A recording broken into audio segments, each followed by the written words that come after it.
Got that audio working. Got that video twerking. Hey everybody, thanks for tuning in to another video episode of Getting Cheezy with Van and Cheezy. I'm Van. And I'm Cheezy. That's cool. I'll let you run it off with it, man, because you found this article. You found this stuff. You go ahead and start. This week, coming from Bleacher Report, reported yesterday, the NFL is officially telling all the teams, you know what, training camp, you got to do it at your place. Sorry about it. No having friends sleep over, no teams. Oh, man. No sleepovers, no group parties, no nothing. Can we still go to Blockbuster and rent some movies, though? I'll think about allowing you to get Pokemon Snap, but that's it. That's renting games for the N64. I do remember, though, during the Packers Super Bowl run in 2010, they played Settlers of Catan a lot. The offensive line did. I mean, it was a huge bonding thing for them. It's tight. I actually watched a video about Klaus Tuber, the guy who invented Catan, today. I watched it, and apparently he play tested it a ton with his family, and his youngest son is the best. That's all I can report. Neato. Well, so normally the Packers would practice at St. Olaf College in Minnesota, I think, and we had been really big lately on joint practices with other teams, but that's not going to happen. No, and apparently the Players Association from NFL.com, Nick Shook reported that, this is one of the things that the NFLPA was really looking for.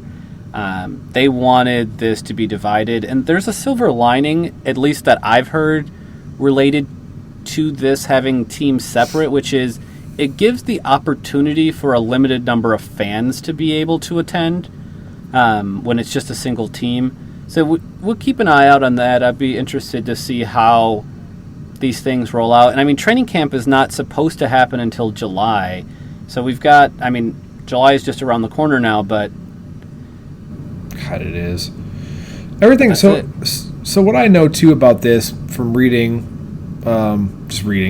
is that in the lockout in 2011, when we almost didn't have football, one of the big things that Aaron Rodgers said was that, him in particular, but everybody came back more refreshed when you weren't able to when you're able to do your own training regimen at home and you weren't in these heavy practices every day. It was better. And I have to imagine the lack of travel and stuff will help too with all that. Plus, I like seeing the videos of people working out against a machine. I think those are swag. I keep seeing these videos of wide receivers catching a football with one hand as it a football shoots through those things. So good. The hands machine? Yeah, the hands machine. So good. Anyway. Reminds me again that Larry Fitzgerald, I just popped in my head again, Larry Fitzgerald has more tackles in his career than drops. That dude is he's an incredible athlete and super nice guy. I saw this question posed too, and this is completely off topic, but I saw this question posed. If Larry Fitzgerald had a decent quarterback his entire career, let's say he ended up on the Saints or the Packers with Brett Favre and Aaron Rodgers, if he had a good quarterback his entire career, is he the greatest receiver of all time ahead of Jerry Rice? That's a tall order right there, but Larry Fitzgerald deserves to be in. Look at how good his numbers are already. He deserves. And then you put a good quarterback, even someone who's serviceable. Matt Ryan was serviceable. No, that's the wrong team. Oh shit. Cardinals. Oh shit. What am I? He had Kurt Warner for a minute, I think, and then Carson Palmer. Yeah, Carson Palmer. Oh yeah. Kyler Murray now, I guess. Oh yeah. Oh yeah. Well, Whatever. So, Larry Fitz is still, he's a man. He's still the man. He still deserves to be in that greatest of all time discussion for wide receiver. Well, switching gears about talking about quarterbacks that are basically serviceable. Once upon a time, there's a co-host named Van who said, when it came to Cam Newton, who wants Cam Newton? Oh, here we go. I was going to do a segue, but now here we are Who wants Cam Newton? Do you have anything? Do you have anything documented? Anything I said that you can use against me here? I mean, if you want me to pull the tapes, don't pull the tapes. because we were talking about who's the other quarterback we were talking about that I said? Oh, Dak Prescott, and then you were like, if Cam can't get on a team, Dak is gonna be asleep on the sidelines or some shit. Just saying. Anyway, Cam Newton officially talked to the Patriots. There's some pretty convincing things in here. Talk to him. Fine. It said they had some contact shortly after he became a free agent. You don't know what that means. Belichick is quoted saying, "You'll never know what may happen," you never know what's going to happen down the road. And look, the Patriots medical staff, their trainers, they haven't had a chance to evaluate. Well, okay. Evaluate Cam Newton, because that's the big question mark. The CBS Sports article also says that Newton's camp initiated it, the contact, and it wasn't met positively or negatively by the Patriots. So basically, they were like, "Hey, Bill, can we come hang out? We have something." It's like the people that knock on your door, and you're trying to be too nice to tell them to go away. We had this the other day. We're down the street just getting rid of some wasps and spiders at your neighbor's house. We have a really good deal here. We could come to your house too. And you're too nice to be able to say no, man, I don't want that. But you entertain it for a while. That's what happened here. Cam said, "I can get rid of your wasps and hornets," and Bill Belichick said, "I don't need it, but let me hear what you got to say." Bill Belichick is quoted as saying, "I think when you're talking about mobile quarterbacks, guys that are tough to handle, can throw, run, make good decisions, I would put him at the top of the list." What? Said Bill Belichick. Does he know he's looking at Cam Newton and not Patrick Mahomes or Lamar Jackson or? So technically, I am taking that out of context because Bill Belichick said that in 2017. Oh, nice. Well, it's been many years, and Cam has been much shittier since then. So anyway, be interested to see where Cam ends up, if he's a starter, if he's a supporting role, but interesting. Or if he's on his couch eating Cheetos. That's what's new this week. And now I'm cheesing my way back to you, Van, with a burning cheese inside. Time for Packers. This is a pretty interesting one here, and this could be a debate that would last for hours. It really could hours. Be. The Packers franchise 5, the top 5 players of the Packers franchise. So before we dive into this, somehow we've ended up in all CBS Sports, which means that I basically put the agenda together. That's what happens when I do it. Sorry, I was a bum this week. Jonathan Jones is reporting. He wrote this article, but there are some preliminary rules related to picking. Okay. You have to have one quarterback and one quarterback alone. You cannot have more than one quarterback on the franchise 5. Mm-hmm. And you have to have one coach and one coach alone. The other 3 can be offense or defense. They just cannot be a quarterback. Yeah, okay, so I'm going to run down the list that this guy has here. Quarterback, Brett Favre. Which is, we will evaluate in a minute. Okay. All right, go ahead. In a minute. Sorry. Look at me. I'm biting my tongue. Wide receiver, Don Hudson. Linebacker, Ray Nitschke. Defensive end, Reggie White. And coach, Vince Lombardi. Now, I don't think there's any debating Coach Vince Lombardi. I don't think so either. I mean, this is a lock. I mean, who are you going to put in there? I think technically Mike McCarthy had more wins, but when you're talking about longer, when you're talking about from a domination standpoint, and when Vince Lombardi came to the Packers in 1959, they hadn't had a winning season in 12 years. So he won, and he won 5 championships in 7 years. So everybody over here talking about the Patriots dynasty, 6 Super Bowls in 12 years or 18 years, whatever. Fuck it. Go back. That's right. And Lombardi, you can't overlook. He's 9-1 in the playoffs. Yeah. 9-1 in the playoffs. That's unbelievable. Just sad that he went to the Giants the year after that. Yeah. Well, what are you going to do? So next one that I feel like is more, quarterback, Brett Favre. And, at first I was like, I mean, you got Brett. Well, you've always got the Brett Aaron conversation, right? But don't forget Bart Starr, who is like started this whole shit, right? And Bart Starr was like the man of his time, right? He was drafted in like the 17th round of the draft when the draft had that many rounds. He was at number 1 million overall, like, right?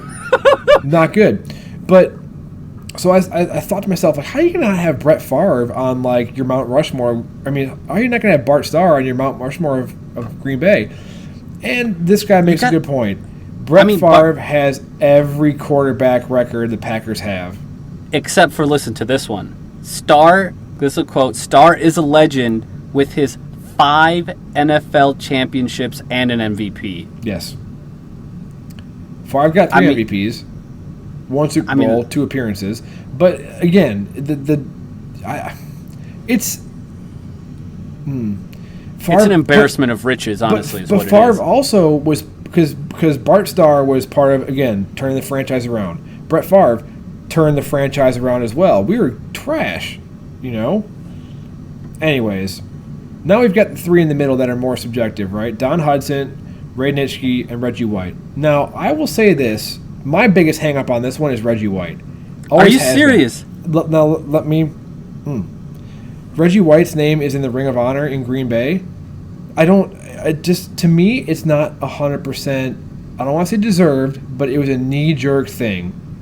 What? Because he was only with us for like 5 years. It wasn't that long. He wasn't a career Packer. He made his name in Philadelphia, came here, then went to the Panthers for a year. He retired and then went for the Panthers for a year. It was weird. Don't get me wrong. The Minister of Defense, excellent player. I just don't know, like, I feel like we were very quick to rush him up the list. I'm just saying, from 93 to 98, all-pro defensive end every year, NFL Defensive Player of the Year in his final season with the Packers, never had less than 8 sacks with the Packers. I mean, what are you going to say? I mean, that's legendary stuff. That is an all-franchise performance. I just don't know if... Think about, the over 100-year history of the Packers.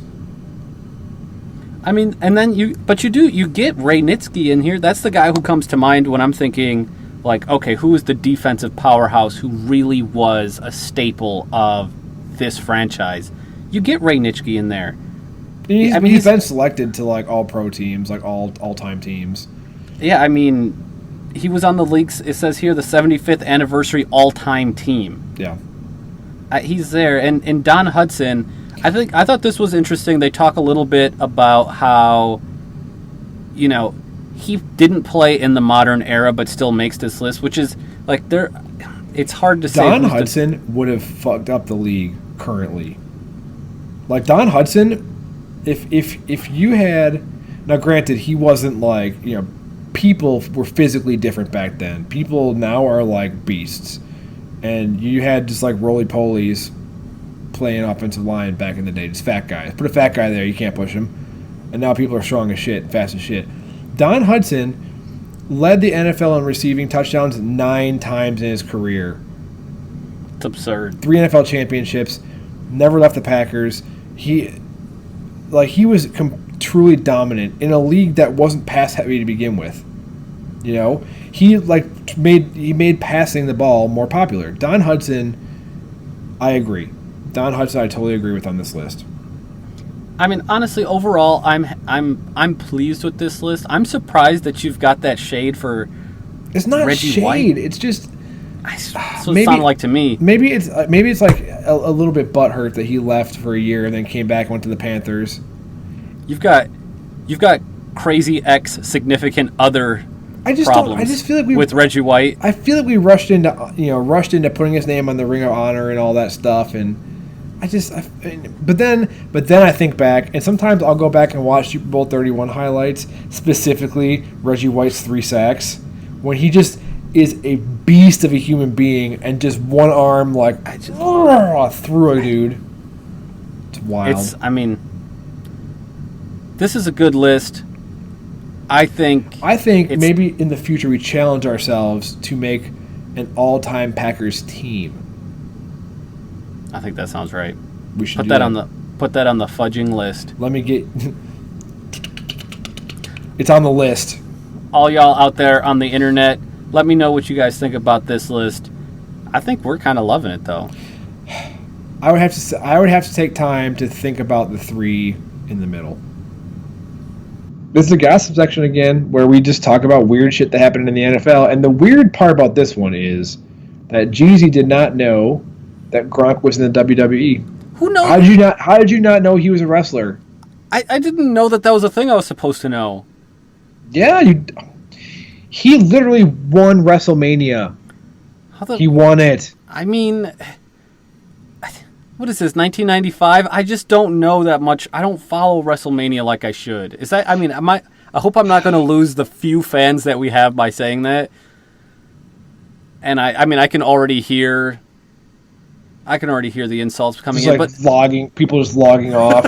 There's like a space for like a ripple in the force, and Ram Jam's over there like, you know what? Closing the laptop. Done. Fuck it. Done. No, I mean, but I mean, I never knew. And then I saw this clip. So Gronk is making a TikTok. This got shared also on Twitter. He's like, he's making a TikTok of him doing one of the new dance crazes from TikTok, and Ron Killings is dressed as a gardener, jumps out as Gronk is dancing and pins him right there on the spot.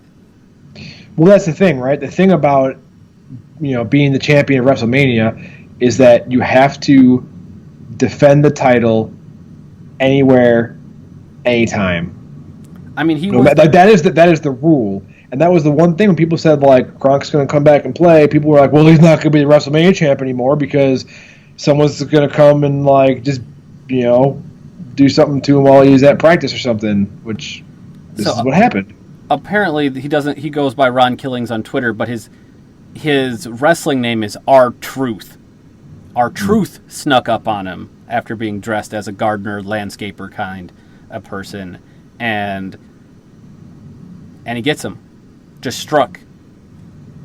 It says... Sorry, everyone. That's my reminder to go exercise, not be a fat piece of trash. It also says in this article, to no one's surprise, Gronk also exercised his release clause in his contract, which means he's no longer involved with WWE for the time being. That's it. He's done. I just can't believe... I can't get over the fact that Gronk is a WWE personality. It's like... I mean, I can't say I don't like Come on. He's like his personality, like total bro out there, like trash talking, making 69 jokes all day, like absolutely. That's perfect. And he's a big guy. He's totally made for WWE. I mean, you're not wrong. All right. You're not wrong. But I just can't imagine him wearing the big leather belt with the gold plating. I didn't. You can't see Gronk doing that. Out of anybody in the NFL, Gronk is the person you can't see doing it. I mean, I wouldn't say out of anybody in the NFL. I didn't know. I was caught off guard. You know who I want to see at WWE? Who's that? David Bakhtiari. That would be... He's a large man. It came across my Facebook feed the other day in my memory section. Him slamming the beers. And my comment was, David Bakhtiari is a grown-ass man, and I am a little-ass child. I mean, you're not wrong. He slammed a beer in like 2 chugs, looked at the camera and said, "Let's go," and then did it again, and then pointed to Aaron Rodgers, and Aaron Rodgers is like... With a Dixie cup, can't finish it. I can't do it. I mean... I'd like to see David Bakhtiari. Who's your pick? Who's your pick on the Packers? Who would you like to see at WWE? Who would I like to see there? I think... Can I go with Aaron Jones? I feel like Aaron Jones is just... That dude is cut, and I feel like he would be a personality. And the personality is there. Yeah. Sure. Yeah, I could... Yeah, I'm good with that. I feel like that's who I would want to see there. But... Fuck it. Why don't we just do WWE? Because I'm a flabby 30-year-old man who's lying about being 30 when I'm actually 31. As am I, and I have moderately elevated cholesterol. Me too. With that, everyone, we'll Catch you next time, I guess. Fuck it. Hard, Bye. hard segue. And with that, you've been listening to Getting Cheesy with Van and Jeezy. I'm Van. I'm Jeezy. Still waiting for one of you clowns to give us some feedback on the new format. That would be tight if we could get some. And I swear we're going to have some guests come on the show soon. I swear. Well, we're currently having video issues, which have been hopefully resolved today. We'll see after we hit stop and see if it recorded right. Guess we'll find out shortly. Okay, everybody. Until then, bye-bye now. Bye.